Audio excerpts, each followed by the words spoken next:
Thank you for tuning in to Entertain the Geeky, your source for nerd news. Hey guys, what's up? This is Jason back at you with more nerd news.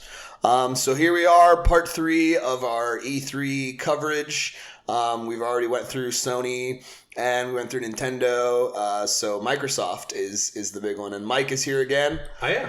To Microsoft. Puns. We've got them.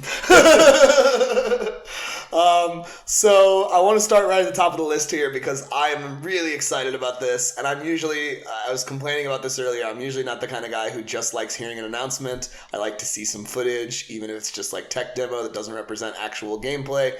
But Battletoads is being revived by Microsoft. What a strange way to start. I know. It's such a weird one, but I figure we get it out of the way.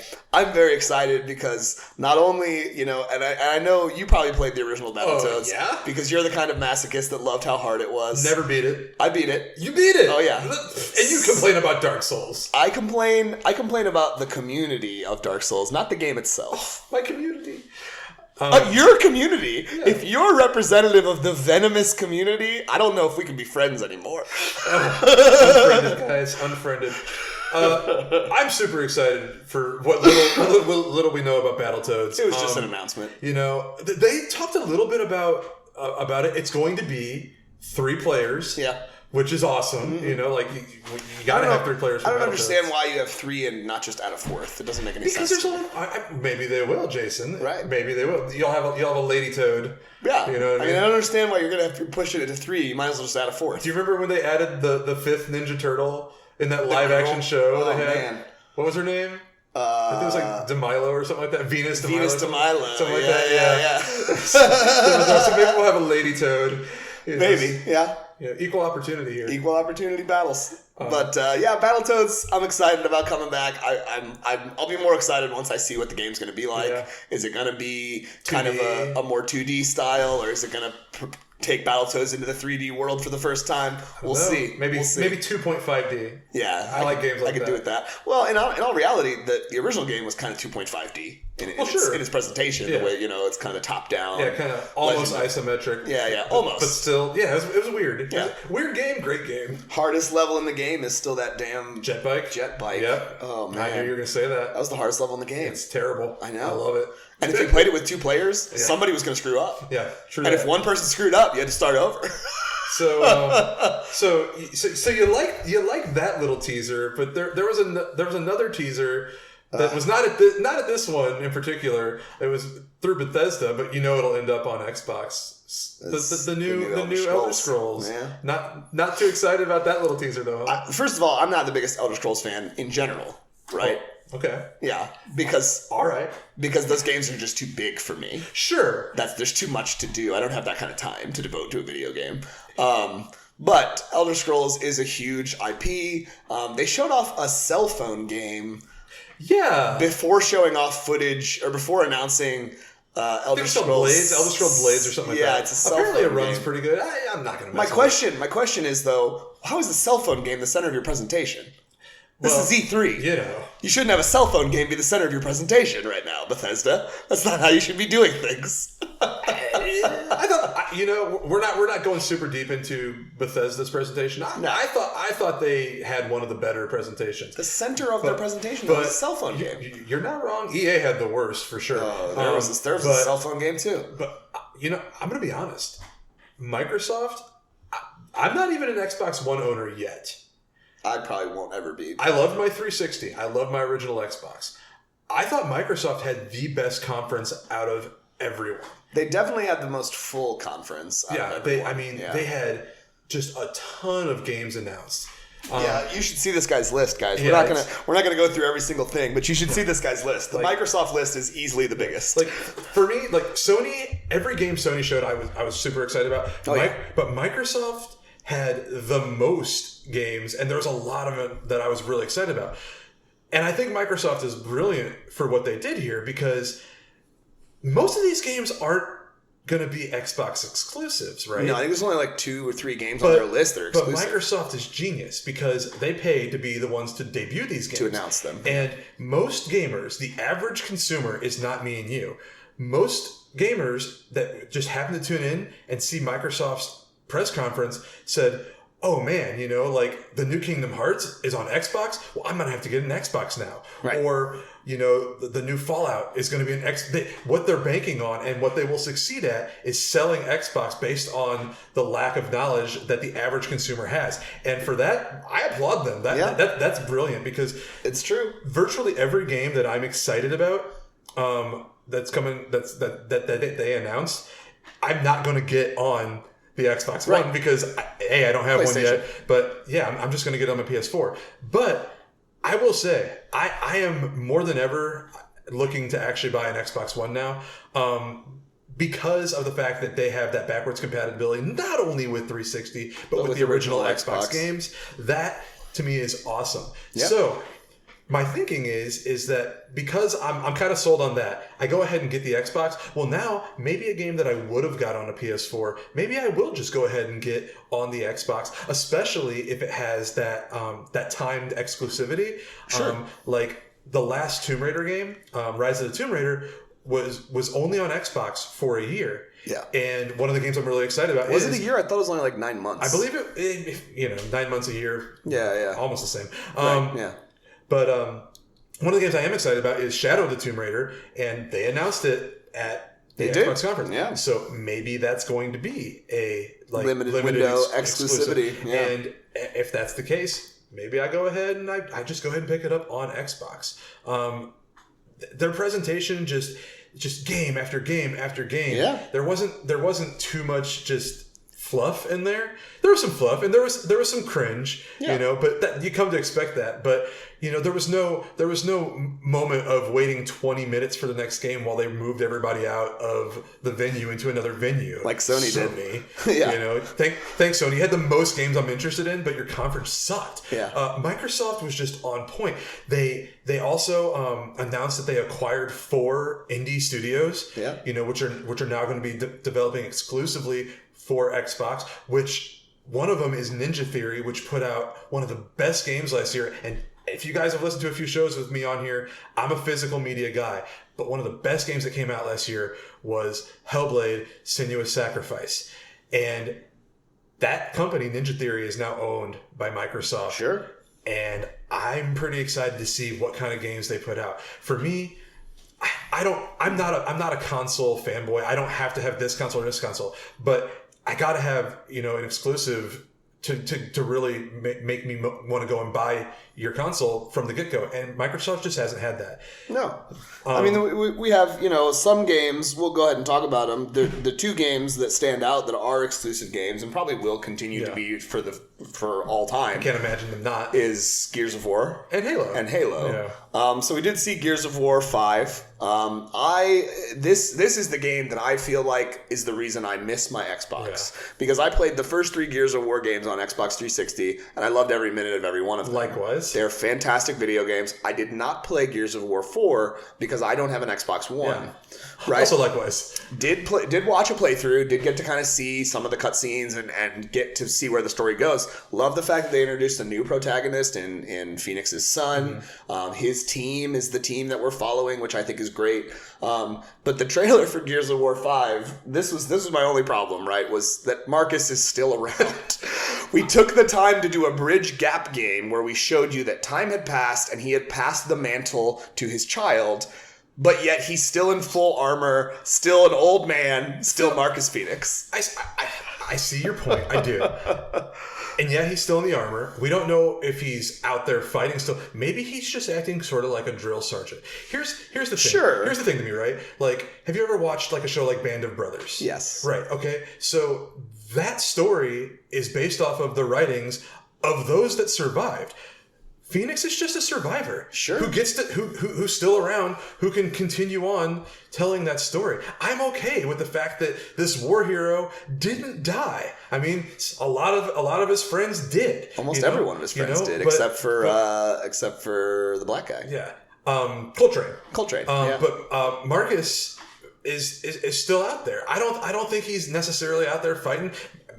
maybe I'm wrong. Maybe Sure. in 5, maybe that's where he does meet his end. But I think it's cool to have that old guard that's still there, that you can, that grizzled veteran that the new guys can go and talk to, and he can tell the stories and train them up. In all reality, I can't deny that I love hearing that man's voice. There you go. As soon as you hear him come from off screen, let her go. I was just like, is that Phoenix? Yeah. That's awesome. How are you still alive? Right. How are you alive? And you see him, and he's very aged he's and old. gray. Like he's old. very old man at this point. And his son has kind of taken the lead. Yeah. His son is clearly the CO of the group. And I didn't play 4, so I'm not really sure how that hierarchy works.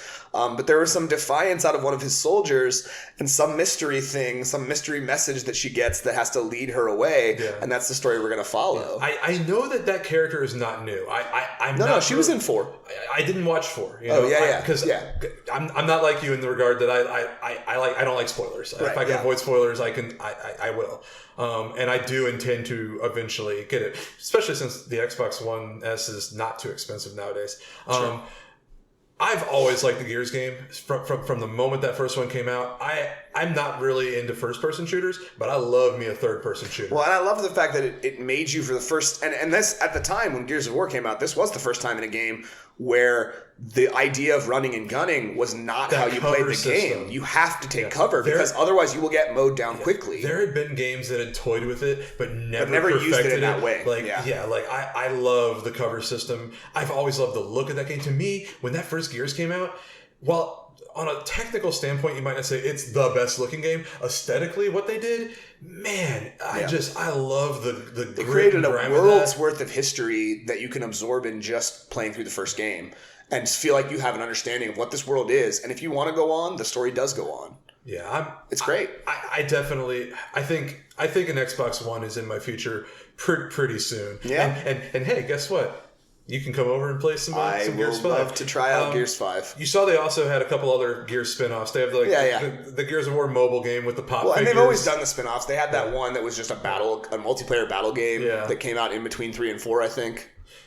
I think maybe. But it was basically just all the characters. You could pick any of the characters from the game, and it was just multiplayer battles. So, not really interested in most of the spin-offs. What I am interested in is Gears of War Tactics because it's an XCOM style. It's a tactics game. It's kind of like how Nintendo had the Mario and Rabbids Kingdom Battle for sure, but with Gears stuff. Okay. Real-time strategy. I think that's cool. Definitely more than the Gears of War mobile, but the cute little pop figures, that's cool for somebody. With Halo, but then Halo Infinite, which really wasn't a trailer. It was just a teaser. It was just a teaser for a game that won't be out on Xbox One. No. I have a feeling this will be a launch title for the new Xbox. What will they call the next Xbox? I wonder. I don't know. We went from Xbox to 360 to One. Yeah, maybe they can just call it like the Xbox 2, but spell it TOO. It's your Xbox 2. This is your Xbox also. Yeah. But Halo is always a reason for fans to be excited. I think that the problem I have with Halo is Bungie had a very good handle on this world and how to tell these stories best. And then 343 Studios... They handed it off 343 Studios. And the last Halo game was kind of a disappointment. The last 2 Halo games were kind of a disappointment for most people that were diehard Halo fans. Sure. I would never have said that I was a diehard fan, but I definitely liked the first trilogy. That first game, I played the first game. I remember playing with 16 people, LAN parties and stuff. I remember we did that. We rented a clubhouse, and spent a weekend there with 16 guys. Sounds a little creepy, right? Mm-hmm. But it was a good time. I even loved the spin-offs like ODST. Yeah. I thought was great, where we got to see the soldiers that weren't Spartans, that weren't super soldiers.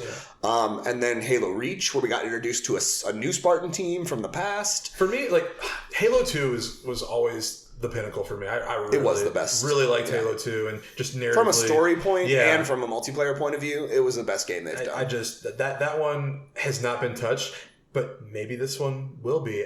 What's interesting is through looking at that trailer, it looks like you're back on that original Halo world. Sure. The problem I have is again, 343 Studios has not been the most reliable when developing these games, and Bungie even has shown through Destiny that they might not have a good handle on this anymore either. Destiny's a mess-to-me. I mean, it's got a large fan base, but the games are mostly, I don't want to say garbage, because they're not bad games.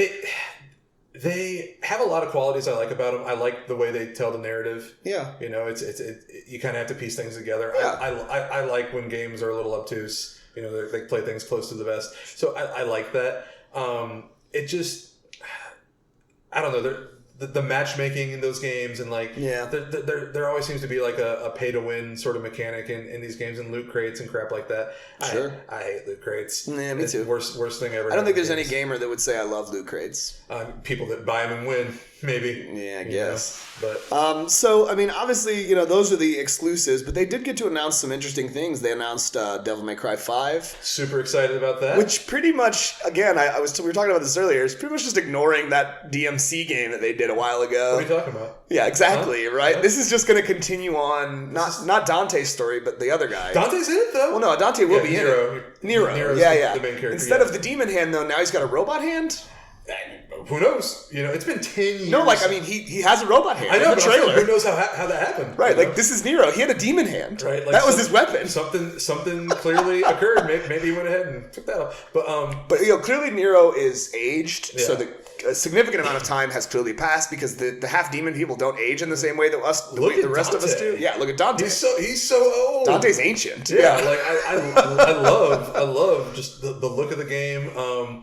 It should be just stupid fun. And think about this, dude. Devil May Cry 4, 10 years ago. Yeah. It's been a decade since Devil May Cry 4. What the heck? How'd that happen? Well, they tried to reboot it. That's what happened, right? And it didn't work for them. I know a lot of people love DMC. I know a lot of people think it's just an insult to the Devil May Cry franchise. I just think of it as like an alternate reality. Exactly. I mean, I don't know. I'm not someone that gets that upset, but maybe that's because I've never had a franchise that someone has just completely destroyed, crapped on. Yeah. Maybe I'd get a little bit more indignant, but I think it looks like fun. I love that style of gameplay, just the over the top stuff. The ridiculous fighting, the swords, the guns, all of that stuff. Now robot hand. Yeah. I would love to see like a Devil May Cry Bayonetta crossover. Team Little Angels and Team Little Devils. It'd be so cool. But so they got to announce Devil May Cry 5, which will probably be multi-platform. They all have.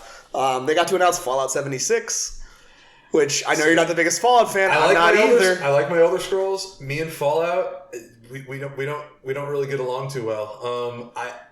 The original two Fallouts, and I'm totally going to come across as being one of those people, but I like the look of those games a lot better.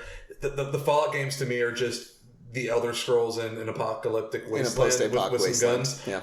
Cool game mechanics and everything. It's just the game mechanics are almost identical in some ways to Elder Scrolls games. Yeah, to a point. I do like how time will slow down and you can specify. Yeah, pick your targets. It's pretty cool, right? Yeah. I just look, open world games. There's a dime a dozen, right? There's a lot of them out there, and for me, I have to be really selective about which game I'm going to immerse myself in for potentially years. Months, yeah. Skyrim was that game for me for a long, long time.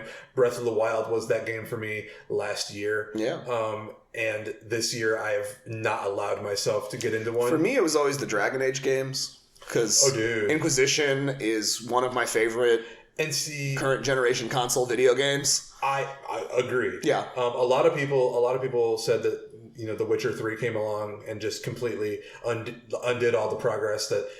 I don't think that's the case at all. I think the Witcher games had their own progress, but so did Dragon Age. To me, I prefer Dragon Age Inquisition style, where it's open world to a point. Yeah.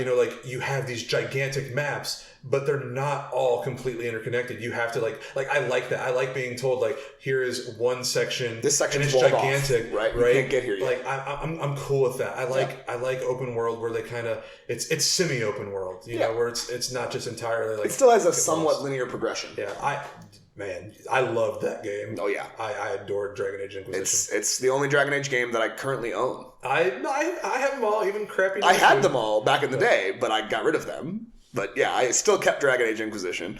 They got to announce the new Fallout game. Obviously, that's a huge announcement for them. Yeah. They got to announce Cyberpunk 2077, which is also going to be cross-platform. That game has been in development for so long, forever, but just so long. But so long. What did you think of that trailer? So I'm not as big into the cyberpunk world. I'm not either. A lot of my friends like Shadowrun, and I've never been a big fan of Shadowrun. I played Shadowrun. It's just something that's not for me. Yeah, Shadowrun's a tabletop RPG game, if you're unfamiliar. It takes place in a future world where magic has come back to the world, and which has brought with it elves and dwarves and orcs. But it's still a future tech. You have, cybernetic parts, you have guns, these kinds of things. And it's just never been really my scene. I'm more of a steampunk person. Definitely like steampunk over cyberpunk. That being said, Akira is one of my favorite manga of all time. I absolutely adore that. Yeah. But that being said, I think the game looks cool. I think it does. I think it looks like it's ambitious. Right? Like I am afraid that it's going to be overly ambitious. I feel like this is a game that we're not going to see for another 5 years. Right. It's trying to do too much, and I think the reason it's been developed for so long is because they're really trying to take into account what fans want out of a video game, and I think that's going to drive them insane. And like you said, lead to this development just going on for way too long, and then the final product will never live up to the expectations you've created for it. So, I mean, it looks cool, right? It looks cool. I'm interested. Again, good on Xbox for being able to be the ones to show it off. Yeah, it's not an exclusive. No, not at all. Yeah. There's another game. Yeah. That's not an exclusive that I was really shocked that Microsoft got to show off. And Sekiro: Shadows Die Twice. Yep. Originally, when they announced it was just known as Shadows Die Twice. We didn't know what it was. People thought it might be a sequel to Bloodborne. People thought it might be a reimagining of Tenchu. It ends up being kind of more in column B. It's not really. It's a whole new IP from Software. Yeah. It's so weird to say from Software. From Software. From Software is the company game, or is the company name. So everyone was waiting for the next quote unquote Souls game. Sure. But through following once they showed this, and I've been doing my research, it doesn't look like it's a Souls game at all. No, it might have the skeleton of a Souls game there, but the meat, it's totally different. Right, and you would know that more than me as someone who's played the Souls games forward and backward in every iteration. So one of the things about Demon Souls, Dark Souls, and Bloodborne is you create your own character. In the Dark Souls games, you can choose a starting class and kind of develop down that road of your character, or divert. You level up and you increase your stats and everything just like you would in any RPG, and you kind of just customize your character. So in Sekiro, you are you're like a named protagonist. There's no character customization. You are that person. Right. That's a first for these Souls-like games. There apparently is no multiplayer. Again, there's always been multiplayer in the Soulsborne games. Apparently, that's not going to be the case in this. There's no random loot. There's no different armor sets and different weapons that you acquire. Huge staple of the Souls games. Static, But the one thing that is apparently customizable is your arm. So the whole point of this is that you are a shinobi that has been entrusted to the protection of this character, just simply known as the Young Lord, and some random samurai. Probably not that random, but to us, random right now. Right. Apparently is coming after the Young Lord. You attempt to protect them, and they cut off your arm. And you wake up weeks later, and this creepy old guy has crafted you this strange apparatus, that is a prosthetic arm. Right. And apparently there's going to be just more than a dozen different attachments and things you can do. That's going to be where the customization comes in. Okay. In that you can turn it into an axe. You can turn it into a little arm cannon. It's very much like Berserk with guts. How he has that arm. It's kind of like that. Yeah. Or theoretically, what Nero's new arm will be able to do as well. Maybe, yeah. Right. Devil May Cry. But to me, this looks like what the Souls games needed to do. They needed to do something fresh. Things were becoming very, very stagnant and static, I feel. Sure. You got to evolve. Yeah, I mean, what was once considered to be just the epitome of action video game combat has completely been undone by games like the new God of War. Right. The new God of War has just upped the ante, and this game looks like it is attempting to follow suit while still retaining that, like I said, that From Software skeleton. Right. the other great thing is that apparently this is, like we were just talking about with Dragon Age, apparently this is semi-open world. So, like, there's going to be a lot of options and stuff. That's something the first Dark Souls did, and they kind of just lost it along the way. Yeah. In the first Dark Souls, you could go pretty much anywhere to a point, and maybe you weren't supposed to. I like the ability to go and get lost and and learn from fighting an enemy that's way too powerful. That, no, I'm not supposed to be here yet. Right, I need to turn around and head back. Right, that's what I loved about the original Dark Souls. Yeah. And within that exploration, the super cool thing is that one of those attachments to your arm is a grappling hook, and now they've introduced a level of verticality to these style games that was always missing. So, Dark Souls has always had really well thought out, well laid out worlds, but they were kind of limited in your exploration. Now you can go anywhere, it looks like. Sure. So I'm super, super excited about this game. Okay.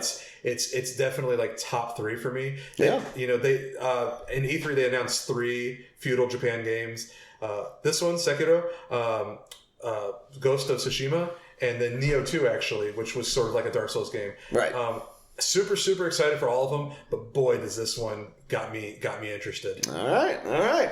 Well, so a couple other quick things they got to announce.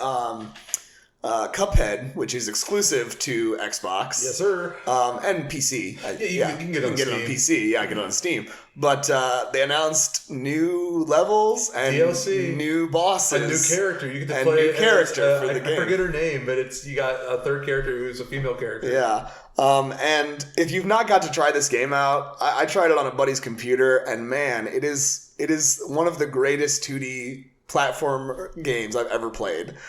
Because not only does it represent the nostalgia of what those games we feel like we've lost in those games, but it's also challenging as hell. I have not had a chance to play it, and yet I love this game without ever even having played it. Yeah. I've watched a ton of it. Yep, me too.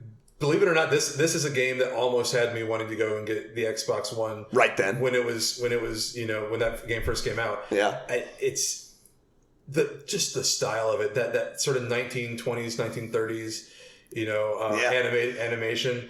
Man, like they old put, school Disney animation style. They put their heart and souls into that. They really did. That game. Speaking of souls, I mean the challenge factor for me. Like I'm like, okay, I'm in. Like a 2D side scroller shooter that's as hard as Souls. Cool. Yeah.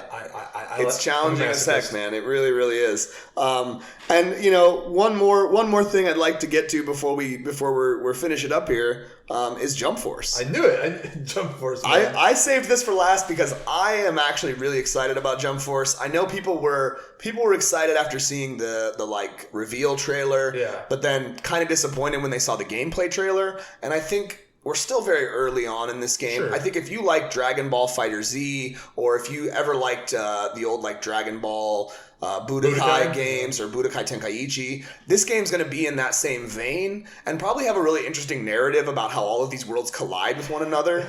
And all I don't these think there's going to be characters. much of a narrative at all. No, I think they're going to put in an interesting narrative because the kind of guys who write these anime-style video games are the guys who write the animes themselves usually. They usually get those guys on board. So I wouldn't be surprised if they got some people from the anime world on board to give an interesting reason for all of these characters' worlds colliding together. Sure. Maybe Frieza is the reason. Frieza seems to be the character they're all fighting against. Yeah. I feel like Frieza's going to be a playable character in the game. Oh, for sure. I mean,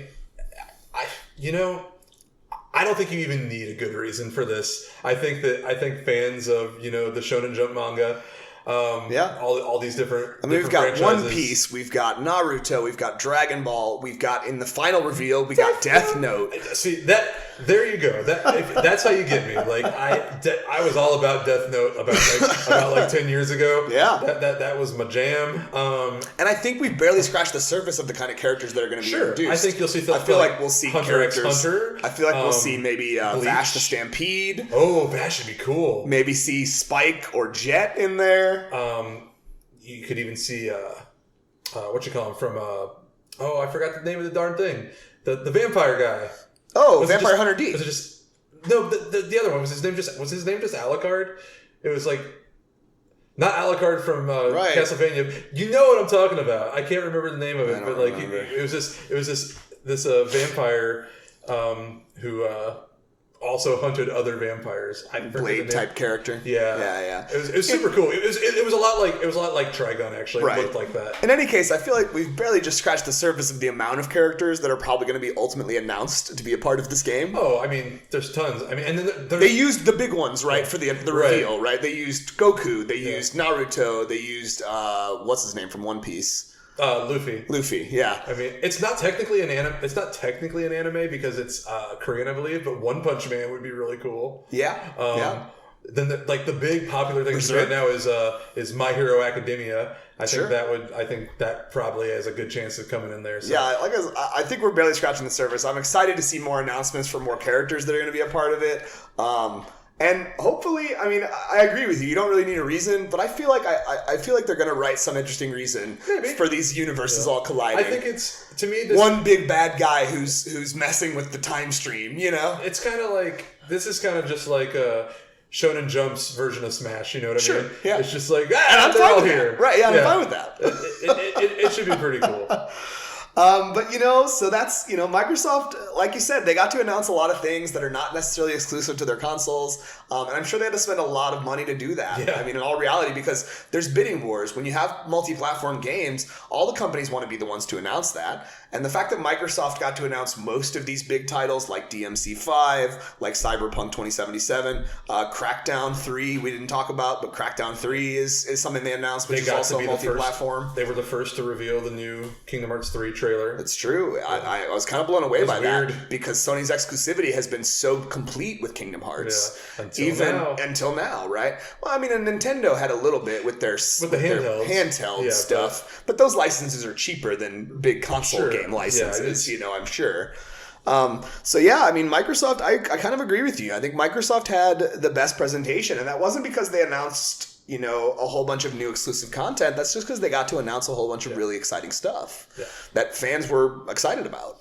Yeah, I was definitely excited about a lot of these games. And again, if I already had an Xbox One, it would be a really good time to be an Xbox One owner. Sure. Seeing all these games coming down the pipeline. Yeah, absolutely. As it stands, nothing really to push me to necessarily go buy an Xbox One. I just kind of already want one anyway. And I think that I can definitely see myself in the next 2-3 years, which is probably about as long as this console generation is going to last. I can definitely see buying some of those games that I may have bought on the PS4 on the Xbox One if I own it.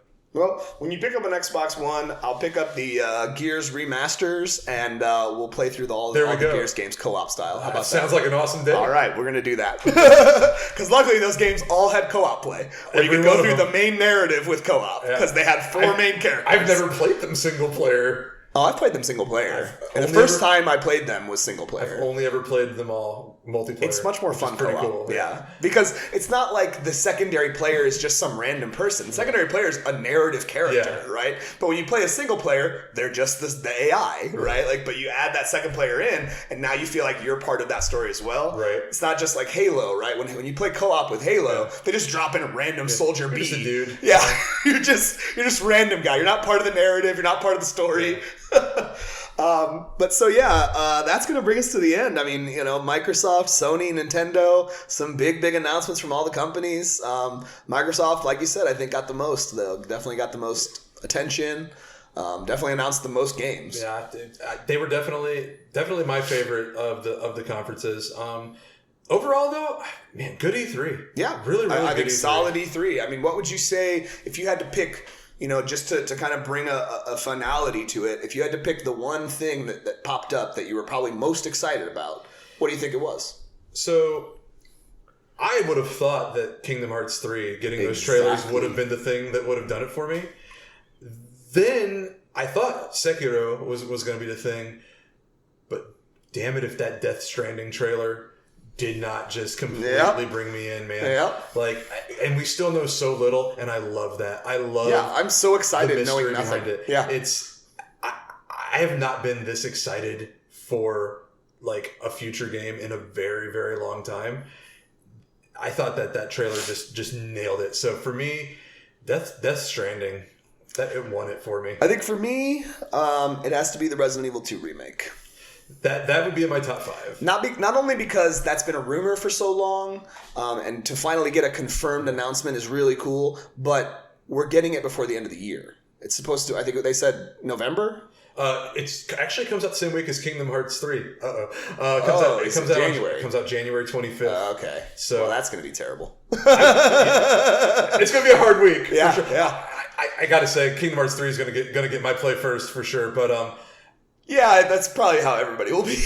the Resident Evil 2 trailer was definitely the moment where I got the most excited. Yeah. I got. Like, I just wasn't expecting that. Right. I guess I'd kind of forgotten that they were talking about working rumoring on it. So, yeah. So when you're going through that trailer and, like, you see, like, it's going through, like, the perspective of Red, I'm like, what is this? Right. It's like Ratatouille 2. Right. It kind of throws you off at first. So that was definitely the most, like, excited I got. Death Stranding was not something that I got super excited watching, but I've watched that trailer again multiple times. Yeah. Well, so have I. And I've just been going over it in detail. So, yeah, that's why for me. But yeah. All right. Well, we're gonna wrap it up here. This was a huge conference. We're very excited. We hope you guys are too. Thanks again to Mike for being our video game expert to come out and wax poetic about video games for a little while. If you dig what we're putting down here, do me a favor, head on over to entertainthegeeky.com. All the content is there, the podcasts, the blog, the nerd news blurbs. We try to keep you up to date on as much as we can. I have been failing in that as of late because I moved into a new home and I haven't had as much time to devote to this, but I'm back now and everything's good. We'll keep you up to date as we can on all the things from the comic, video game, movie, and television worlds. If you want, check us out on Facebook at facebook.com/entertainmentgeeky. If Twitter is more your speed, we're there as well at entertaingeeky. And keep your eyes open in the future. We are going to be announcing some dates for some demos for Conniving Cooks, which is our first EG game that we're going to kickstart here probably in a couple of months. So keep your eyes open for that. Thanks for hanging out with us, guys. If you want to chat with me, let me know what you thought of E3. Shoot me an email at etgnerdnews@gmail.com. I always love to respond. I always love to hear from fans. So shoot me an email. Let me know what you think. We'll see you next time, guys. Until then, stay geeky.